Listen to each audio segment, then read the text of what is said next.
افوض امری اللہ ان اللہ بصیر بالعباد اعوذ باللہ من الشیطان اللعین الرجیم بسم اللہ الرحمن الرحیم الحمد للہ وکفا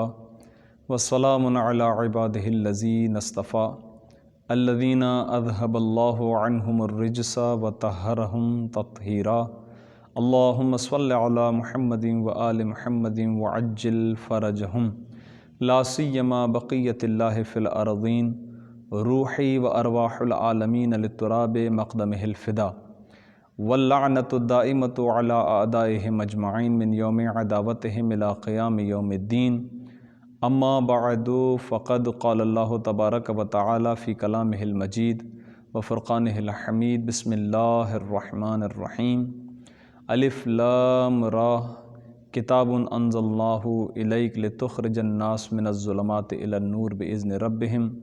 الی صراط العزیز الحمید۔ عزیزان گرامی قدر، آپ کی خدمت میں سورہ مبارکہ ابراہیم کی تفسیر پیش کی جا رہی ہے اور ہماری گفتگو آیت نمبر 24 اور آیت نمبر 25 کے سلسلے میں چل رہی ہے۔ اس آیہ شریفہ کے اندر یعنی آیت نمبر 24 کے اندر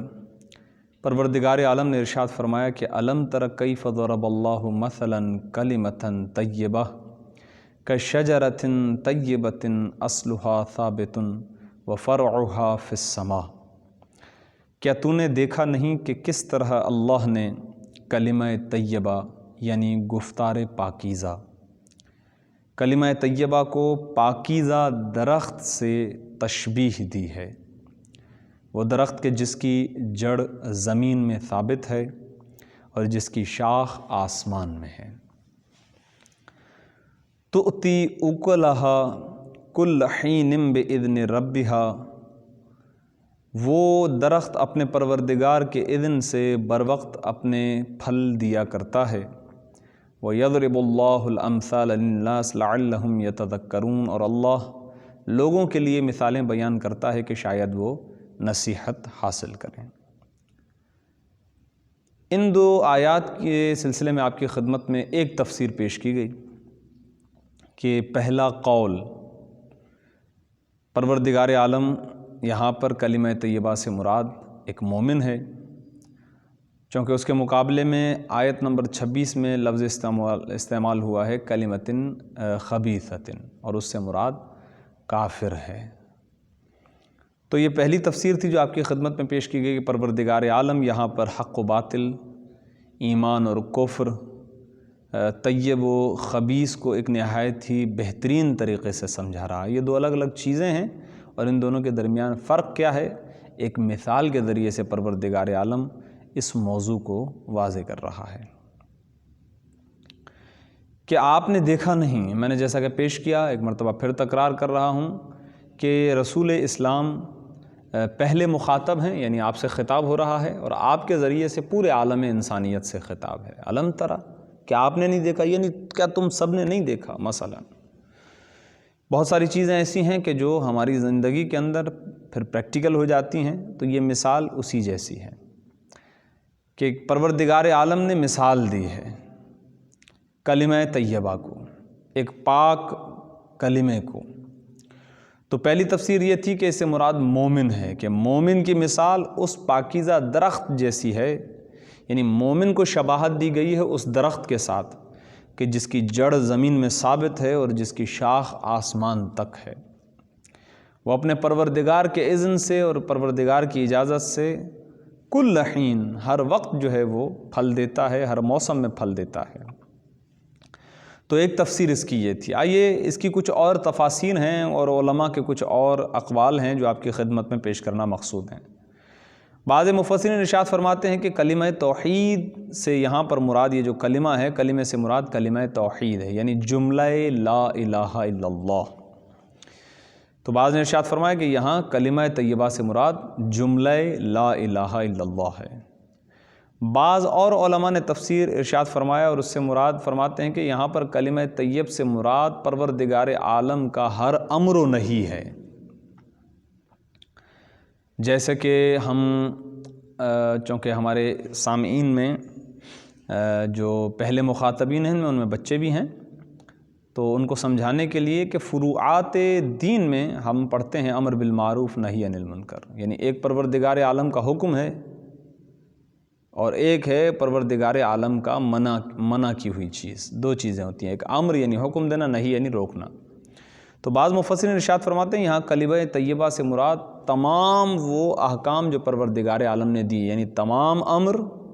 اور تمام وہ نواہی، تمام وہ نہی، یعنی وہ تمام چیزیں جن سے پروردگار عالم نے منع کیا ہے۔ تو یہ جو پروردگار عالم کا امر دینا، حکم دینا ہے اور کسی کام سے منع کرنا ہے، اس کی مثال ایسی ہے، یہ پروردگار عالم کے اوامر و نواہی کی مثال ایسی ہے جیسے کہ ایک پاک درخت۔ یہ ایک اور قول تھا جو آپ کی خدمت میں پیش کیا گیا۔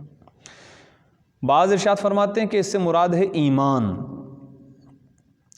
جو در حقیقت کلمہ لا الہ الا اللہ کا مفہوم ہے، اس کا معنی ہے ایمان مراد ہے، یعنی ایمان کو شباہت دی ہے پروردگار عالم نے ایک پاک درخت کے ساتھ۔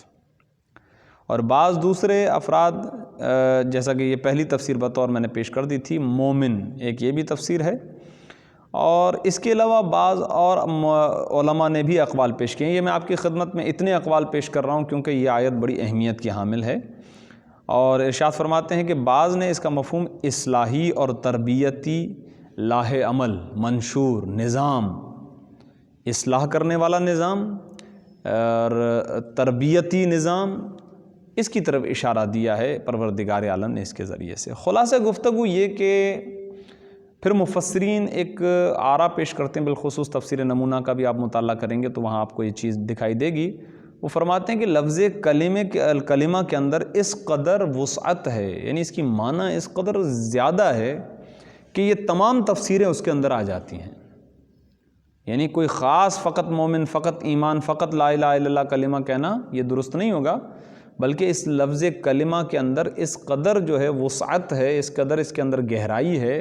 کہ یہ ساری جو بھی چیزیں بیان کی گئی ہیں یہ سارے اس کے مصداق ہیں، یہ سارے اس تفسیر کے اندر شامل ہو جاتے ہیں کہ پروردگار عالم نے کلمہ طیبہ کو درخت کے ساتھ مثال دی ہے، تو اس میں چاہے وہ لا الہ الا اللہ ہو، چاہے وہ مومن ہو، چاہے وہ ایمان ہو، چاہے وہ فرامین اوامر و نواہی ہوں، اور چاہے وہ ایک نمونہ عمل ہو، چاہے وہ ایک نظام ہو، یہ ساری چیزیں جو ہیں یہ اس کلمہ طیبہ کے اندر داخل ہیں۔ کیوں؟ اس لیے کہ علماء ارشاد فرماتے ہیں کہ لفظ کلمہ کا ایک معنی ہے مخلوق، قرآن میں بھی بعض مقامات پر یہ معنی آیا ہے، نشانی، کلمہ کا معنی نشانی ہے، اور چونکہ ہر مخلوق پروردگار عالم کی نشانی ہے، ہر شے آیت الہی ہے، ہر چیز مخلوق پروردگار ہے، تو وہ نشانی ہے پروردگار عالم کی، جیسا کہ مخلوقات کی طرف توجہ کرنے سے انسان متوجہ خدا ہو جاتا ہے۔ تو علماء فرماتے ہیں کیونکہ کلمے کے معنی کے اندر وسیع ہے، اسی لیے ایک اصطلاح بھی ہے کہ مخلوقات کو کلمۃ اللہ بھی کہا جاتا ہے، یعنی تمام مخلوقات کلمۃ اللہ ہیں۔ تو ہر موجود کے جو پاک ہے، چونکہ اس کے ساتھ صفت ہے ہر موجود، یعنی کلمہ تو ہے، ہر موجود تو ہے، ہر مخلوق، لیکن وہ مخلوق کے جو پاک ہے، جو پاک ہے، طیب و طاہر ہے، اس کی مثال ایسی ہے جیسے ایک پاکیزہ درخت۔ تو یہ کلمے کے سلسلے میں چند ایک تفاسیر آپ کی خدمت میں پیش کی گئی۔ آئیے شجرہ طیبہ کے لحاظ سے ایک گفتگو پیش کرنا مقصود ہے کہ پروردگار عالم نے کلمے کو جو کہ پاک ہے، جو کہ پاکیزہ ہے، اس کو شباہت دی ہے پروردگار عالم نے شجرہ طیبہ کے ساتھ۔ تو شجرہ طیبہ یعنی پاک درخت، پھر اس کی صفات پروردگار عالم نے بیان فرمائی کہ اصلھا ثابتون، ایک ایسا درخت، کیونکہ درخت کی بھی اقسام ہیں، ایک ایسا درخت کہ جس کی جڑ زمین کے اندر مضبوطی کے ساتھ موجود ہو،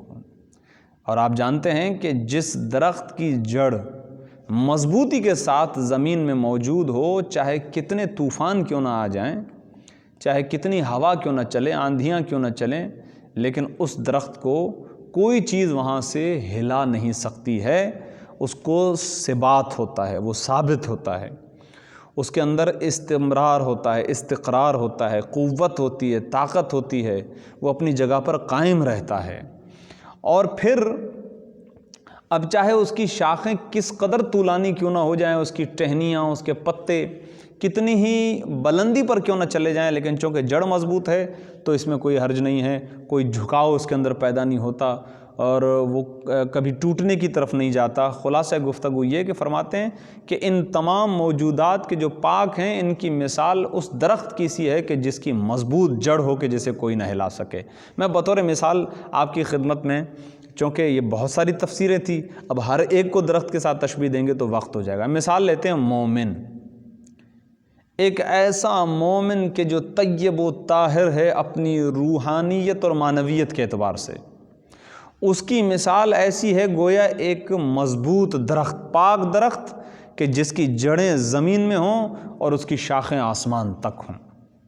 آئیے اس کی تطبیق کرتے ہیں کہ کیسے۔ روایات کے اندر موجود ہے کہ مومن کی مثال پہاڑ جیسی ہے، یعنی اس کا ایمان اس قدر مضبوط ہوتا ہے جس طرح پہاڑ ہو سکتا ہے آندھی طوفان سے بنے ہوئے بڑی مضبوطی سے گھر جو ہے وہ آگے پیچھے ہو جائیں، لیکن پہاڑ اپنی جگہ نہیں چھوڑتے۔ جیسے کہ قرآن کی فضیلت کے اندر ایک سورہ کے اندر ارشاد ہوتا ہے کہ اگر اس قرآن کو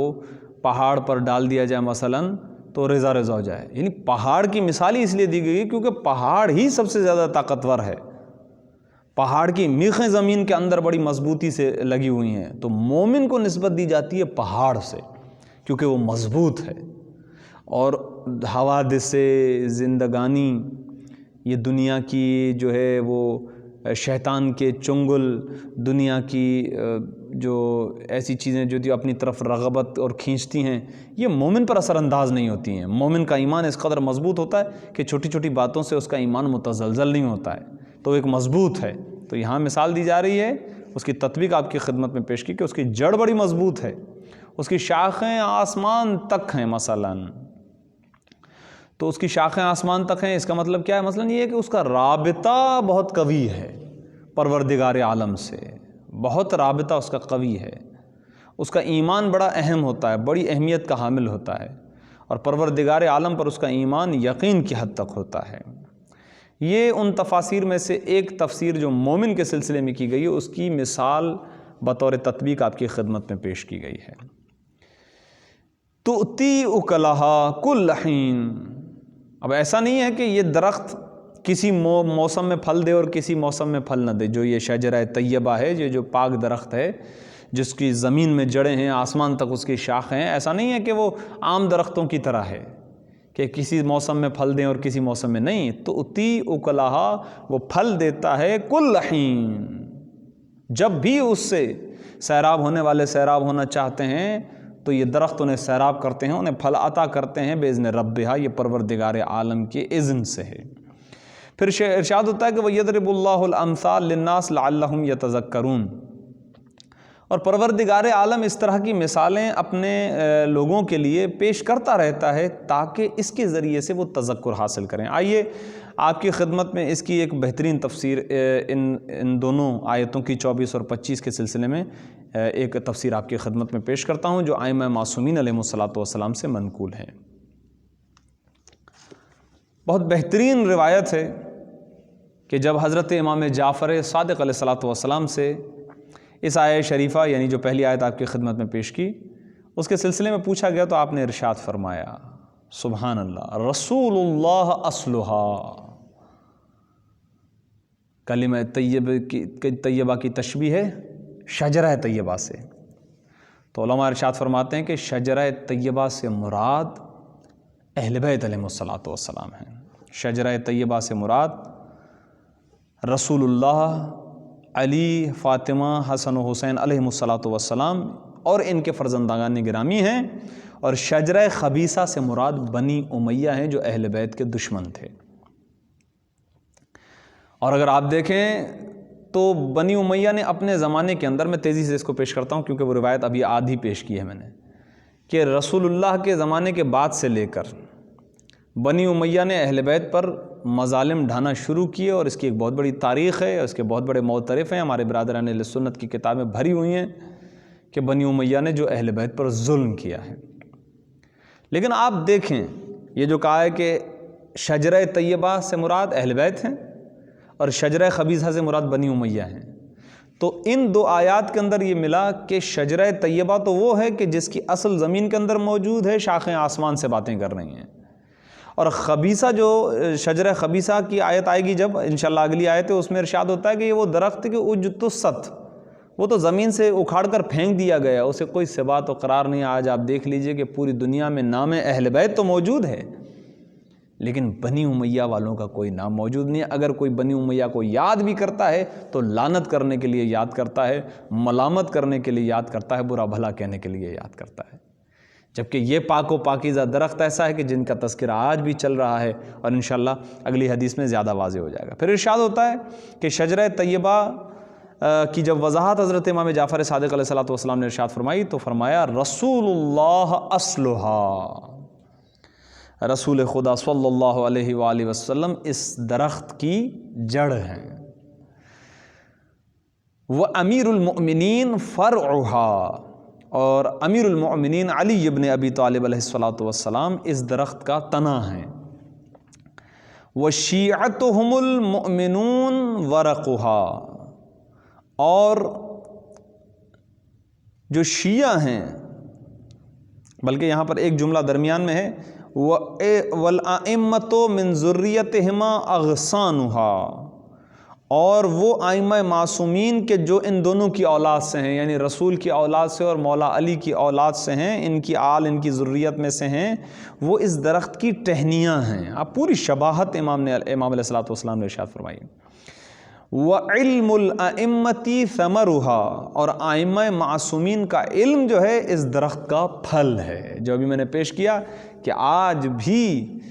سیراب ہونے والے اور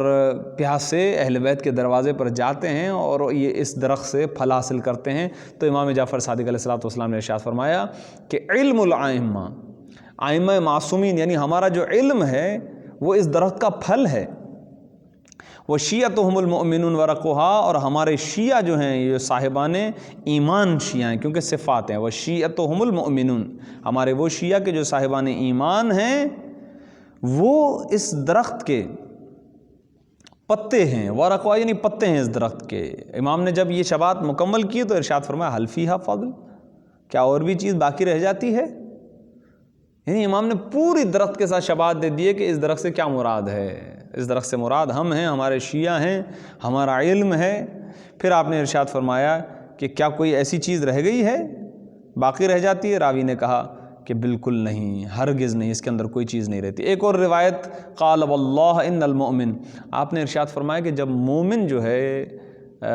ایک مومن گویا یوں سمجھ لیجئے کہ جب پیدا ہوتا ہے تو یوں سمجھ لیجئے کہ اس درخت کے اندر ایک پتے کا اضافہ ہو جاتا ہے، اور جب ایک مومن اس دنیا سے چلا جاتا ہے تو فتسقط، تو ایک پتا جو ہے گویا یوں سمجھ لیجئے کہ ٹوٹ کر گر جاتا ہے۔ تو امام نے بڑی بہترین مثال دی، یہ اس کی بڑی بہترین تفسیر ہے جو میں نے آپ کی خدمت میں پیش کی ہے کہ اس سے مراد یہ ایک پورا ڈھانچہ درخت کا جو ہے جو امام علیہ الصلوۃ والسلام نے ارشاد فرمایا ہے۔ آئیے اگلی آیت کی طرف، چونکہ اس آیت پر اچھی خاصی گفتگو آپ کی خدمت میں پیش کی جا چکی۔ وَيَضْرِبُ اللَّهُ، اللہ دیتا ہے الامثال، مثالیں دیتا ہے، للناس لوگوں کے لیے، لعلہم، شاید کہ یہ لوگ، یتذکرون،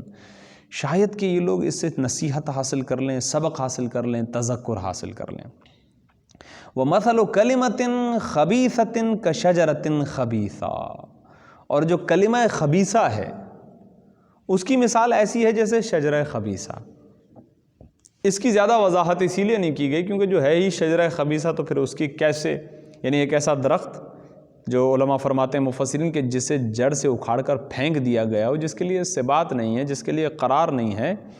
تو پھر اس پر گفتگو کیسی، کیسے اس کے پھل، کیسے اس کے پتے، کیسی اس کی شاخیں، اس کا تو وجود ہی کچھ نہیں ہے۔ اور آپ نے محسوس کیا ہوگا کہ بیابانوں کے اندر جب ہوائیں چلتی ہیں، درخت اکھڑ کر جا کر گرتے ہیں تو پھر ان کے اندر کچھ نہیں رہتا، پھر لوگ آتے ہیں اور کلہاڑی سے ان کے ٹکڑے ٹکڑے کر کے وہ جلانے کے ہی کام آتے ہیں، بس اس سے زائد ان کا کوئی فائدہ نہیں ہے۔ وَمَثَلُ كَلِمَةٍ خَبِيثَةٍ، اور جو لوگ اور اسی طریقے کلمہ خبیثہ کو ناپاک درخت کے ساتھ تشبیہ دی گئی ہے جو زمین سے اکھڑ چکا ہو اور اس کے لیے کوئی قرار و ثبات نہیں ہے۔ آیت نمبر 27 میں ارشاد فرماتے ہیں کہ یثبت اللہ الذین آمنوا بالقول الثابت فی الحیات الدنیا وفی الآخرہ، جو لوگ ایمان لائے ہیں اللہ ان کی گفتار اور اعتقادات کے ثبات کی وجہ سے ثابت قدم رکھے گا۔ یعنی جو لوگ ایمان لے آئے ہیں پروردگار عالم ان کو ان کی گفتار یعنی ان کا قول، ان کے اعتقاد، ان کا عقیدہ، اس کے ثبات کی وجہ سے، چونکہ ان کا قول اور ان کا عقیدہ یہ ثابت تھا، تو پروردگار عالم ان کے قول اور اعتقاد یعنی عقیدے کی وجہ سے پروردگار عالم انہیں ثابت رکھے گا فی الدنیا، دنیا کے اندر بھی اور آخرت کے اندر بھی۔ ایک مرتبہ پھر آپ کی خدمت میں ترجمہ پیش کرتا ہوں، وَيُثَبِّتُ اللَّهُ الَّذِينَ آمَنُوا، پروردگار عالم ثابت قدم رکھے گا، اللہ ثابت قدم رکھے گا ان لوگوں کو کہ جو ایمان لے آئے، جو مومن ہیں۔ کس بات کی وجہ سے خدا انہیں ثابت قدم رکھے گا؟ بالقول الثابتی، قول یعنی کہنا، یعنی گفتار، ٹھیک ہے، کہ جو ثابت ہے۔ یعنی قول میں دو چیزیں مراد ہو جاتی ہیں، ایک تو ان کا عقیدہ جو ان کے دل کے اندر ہے، جس کا اظہار وہ زبان کے ذریعے سے کر رہے ہیں، تو وہ قول اور عقیدہ اس میں وہ مومن اس قدر ثابت تھے کہ اس ثبوت کی وجہ سے، اس مضبوط عقیدے کی وجہ سے پروردگار عالم انہیں دنیا میں بھی ہمیشہ ثابت قدم رکھے گا، آخرت میں بھی ثابت قدم رکھے گا۔ دیکھیں بہت جو ہے وہ قابل توجہ ہے یہ نقطہ کہ اسلام بالکل شروع میں اگر آپ جائیے، انبیاء کی جو گفتگو چل رہی تھی، ایک مختصر سا خاکہ اس آیہ شریفہ کو سمجھانے کے لیے کہ رسول اسلام نے یا تمام سابقہ انبیاء نے ایک پیغام دیا، تم جن کی پوجا کرتے ہو، جن کی پرستش کرتے ہو، جن کی عبادت کرتے ہو، یہ غلط ہے۔ میں اللہ کا بھیجا ہوا فرستادہ ہوں، پیغمبر ہوں، ٹھیک ہے، خارق العادہ، فوق العادہ، ماورائے عقل، کوئی ایسی چیز دیکھنا چاہتے ہو جسے تم معجزہ کہتے ہو، ہم معجزہ کہتے ہیں، تو وہ بھی ہم دکھانے کے لیے تیار، اپنے ساتھ کتاب بھی لے آئیں مثلا، اور اگر کوئی معجزہ کہو تو دکھا دیں، پھر انبیاء کے معجزات بھی ہیں، اس کو ایک کو مانو، لا الہ الا اللہ۔ پھر ڈائلاگس ہوتے ہیں، یعنی ظاہر ہے دین کو ایسے آنکھیں بند کر کے بھی قبول نہیں کرنا ہوتا، دین کو سوچ سمجھ کے قبول کرنا ہوتا ہے۔ یہی ہے جو آیت الکرسی کے اندر ہم پڑھتے ہیں کہ لا اکراہ فی الدین، دین کے اندر جبر نہیں ہے، کلمہ لا الہ الا اللہ پڑھو ورنہ تمہیں قتل کر دیا جائے گا، نہیں نہیں نہیں، ایسی کوئی بات ہی نہیں ہے۔ سمجھو، ہاں سمجھنے کے بعد اگر قبول نہیں کرو گے تو پھر تم ہمارے لیے نقصان دہ ہو، کیونکہ سب کچھ پتہ ہے، اگر اس کے باوجود نہیں کر رہے ہو اس کا مطلب یہ ہے کہ تم منافق و نفاق، نہیں سمجھ میں آتا ہے تو زبردستی نہیں ہے، لیکن سمجھ میں آ گیا ہے تو اب قبول کرنا پڑے گا۔ یہی سیرت ہے، یہی انبیاء کی سیرت رہی ہے، اور یہی رسول اسلام کی سیرت رہی ہے، اور اس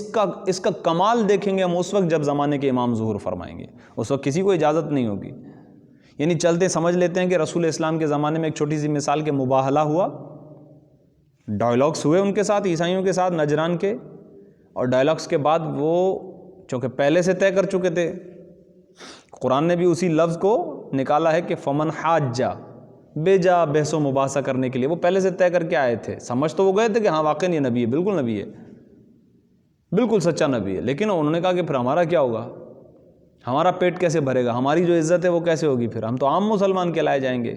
ہماری وہ عزت نہیں رہے گی۔ لہٰذا انہوں نے کیا کیا کہ انہوں نے پہلے سے طے کر لیا تھا کہ مانیں گے نہیں۔ اب جو وہ کرنے کے لیے آئے ڈائلاگس، وہ ایک بے جا بحث و مباحثہ تھا، ایسے بحث فضول۔ تو پروردگار عالم نے کہا اب انہیں جانے مت دو، فمن حاجہ، جو تم سے یہ بے جا بحث و مباحثہ کر رہے ہیں، جو ہونا تھا وہ ہو گیا، بس بات ختم، قرآن بھی آ گیا، معجزہ بھی تم نے من بعد علم لکھا ہوا ہے قرآن کے اندر، آیت مکمل ہے انشاءاللہ، وقت نہیں ہے کہ قرآن بھی آ گیا ہے، معجزے بھی آپ نے دکھا دیے، ڈائلاگس بھی ہو گئے، بات چیت ختم، پھر بھی نہیں مان رہے، اب ان سے کہو کہ میدان میں آ جاؤ، اب ہم ایک دوسرے پہ نفرین کریں گے، یعنی خدا کی بارگاہ میں ایک دوسرے پر نفرین کریں گے، ایک دوسرے کو برا بھلا کہیں گے خدا جو جھوٹا ہے اسے قتل کر دے، ختم کر دے، اس پر عذاب نازل کر۔ اس سے تو وہ بھی گھبرا گئے کیونکہ انہیں پتہ تھا کہ ہم غلط ہیں، لیکن پھر بھی ایک گنجائش رسول اسلام کے زمانے میں نکل پڑی، وہ کیا؟ تو رسول نے کہا کہ ٹھیک ہے، اگر تم سمجھتے ہو مبالغہ کرنے کے لیے تیار نہیں ہو تو اسلام قبول کر لو۔ انہوں نے کہا یہ بھی نہیں کر سکتے، کہا ٹھیک ہے پھر ایسا کرو، تم عیسائیت پر ہی باقی رہو، یہ اجازت تو مل گئی نا کہ تم عیسائیت پر باقی رہو، لیکن یہ ثابت کرنے کے لیے کہ تم ہارے ہوئے ہو اور ہم جیتے ہوئے ہیں، تمہارا مذہب غلط ہے، ہمارا مذہب صحیح ہے، تمہیں ایک ٹیکس دینا پڑے گا جسے جزیہ کہتے ہیں، وہ دو گے تو یعنی یہ اس لیے دو گے تاکہ یہ ہمیشہ کے لیے اسلام کی سچائی، اسلام کی حقانیت پر دلیل بن جائے۔ اب یہاں پر آنے کے بعد میں آپ کی خدمت میں جو نقطہ پیش کرنا چاہتا تھا وہ یہ کہ رسول کے زمانے میں پھر بھی جو نہیں قبول کرنا چاہتا، چلیں ٹھیک ہے، صحیح ہے، قصوروار رہتے ہوئے تم اپنے دین پر باقی رہ سکتے ہو، تمہیں اجازت مل گئی، لیکن زمانے کے امام کے زمانے میں بالکل کسی قسم کی اجازت نہیں ہوگی۔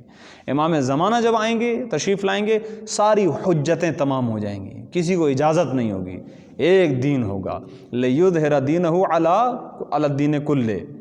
حدیث میں بھی الفاظ ہیں، قرآن کے اندر بھی الفاظ ہیں کہ ایک وہ وقت آئے گا کہ آپ کا دین تمام ادیان پر غالب کر دے گا پروردگار عالم۔ وہ زمانے کے امام ہیں جن کے ذریعے سے دین اسلام تمام دینوں پر غالب آ جائے گا۔ بہت اہم نقطہ ہے یہ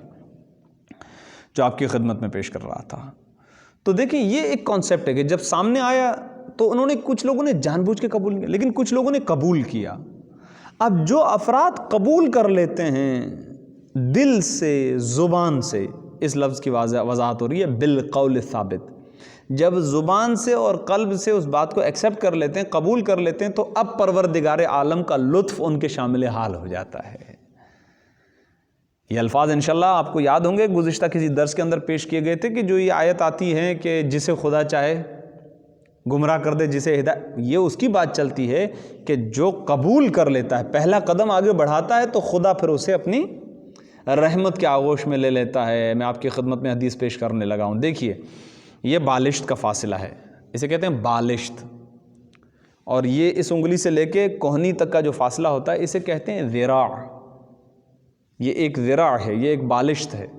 حدیث کے الفاظ ہیں کہ جب میرا بندہ میری طرف ایک بالشت کا فاصلہ بڑھ کے آگے آتا ہے تو میں پروردگار اس کی طرف ایک ذراع کا فاصلہ طے کر کے اسے اپنی رحمت کے آغوش میں لے لیتا ہوں۔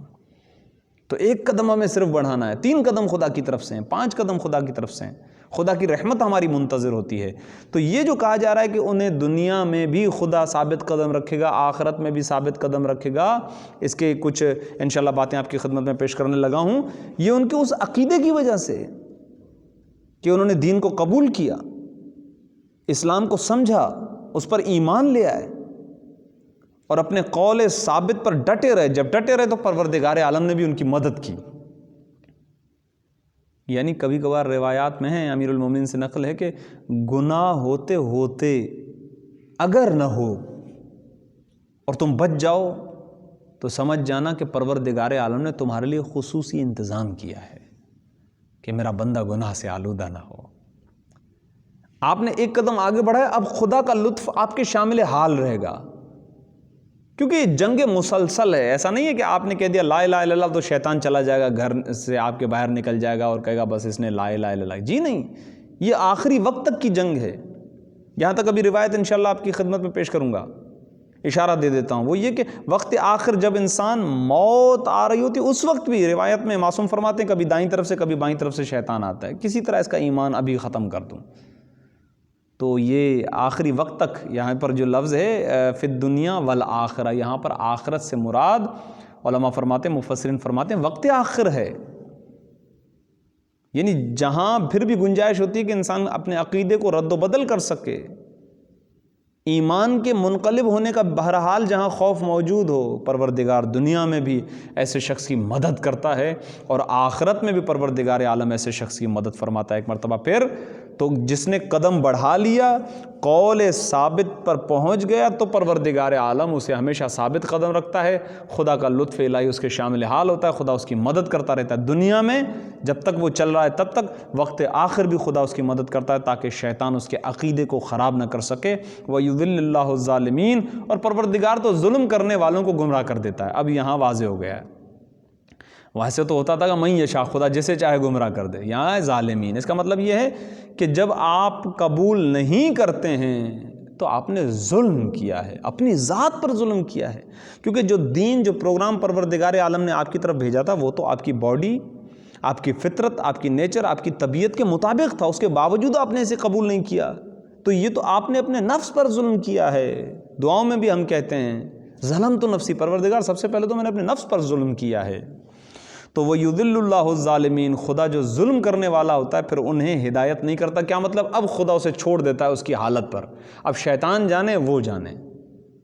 کیونکہ قول ثابت کی منزل تک وہ آیا نہیں ہے کہ خدا اس کی پھر مدد کرتا رہے اور اسے لطف الہی اس کے شامل حال رہے، ہو نہیں سکتا۔ وَيَفْعَلُ اللَّهُ مَا يَشَاءُ، خدا کی مرضی ہے، یفعل اللہ ما یشاء، اور خدا جو کام چاہے انجام دیتا ہے، خدا جو کام چاہے انجام دیتا ہے۔ درمیان میں آپ یوں سمجھ لیجئے کہ جس کام میں خدا کی مصلحت ہوتی ہے خدا اس کام کو انجام دیتا ہے۔ یہاں بھی وہ مراد نہیں ہے کہ اس کی جو دل چاہے، جی نہیں، اس کا عمل مصلحت سے خالی نہیں ہوتا، اس کا عمل اچھائی سے خالی نہیں ہوتا، اس کا عمل خیر سے خالی نہیں ہوتا، اس کا عمل لغو نہیں ہوتا، بیکار نہیں ہوتا، اس کے عمل کے پیچھے کوئی نہ کوئی اچھائی ہوتی ہے، کوئی نہ کوئی خیر ہوتا ہے۔ یہ بہت اہم پہلو ہے۔ لہٰذا آیت نمبر 27 تک ہماری گفتگو آج کے درس میں ہو پائی ہے۔ انشاءاللہ اس سلسلے کو جاری و ساری رکھیں گے۔ دعا کرتے ہیں پروردگار عالم سے کہ ہمیں اہل بیت کے دامن سے متمسک رہتے ہوئے، جس طرح ابھی اس گھڑی اس لمحے ہمارے قلوب ان کی محبت و ولایت سے منور ہیں، زندگی کی آخری سانس تک پروردگار ہمیں اہل بیت کی ولایت و محبت پر باقی جاری و ساری فرما۔ بالخصوص ہمیں ان کی سیرت طیبہ کو سمجھ کر عمل کرنے کی توفیق عطا فرما، انہی کی عظمت کے طفیل کہ جو شجرہ طیبہ ہیں۔ پروردگار ہمارے گناہان کبیرہ و صغیرہ معاف فرما، ہم نے قبول کیا ہے، ہماری مدد فرما، ہر قدم پر تو ہمیں ثابت قدم فرما، زمانے کے امام کے ظہور میں تعجیل فرما، اور ہمیں امام کے اعوان و انصار خاص میں شمار فرما۔ ربنا تقبل منا انک انت السمیع العلیم۔ ما شاء اللہ لا حول ولا قوة الا باللہ العلی العظیم۔ اللہم صل علی محمد۔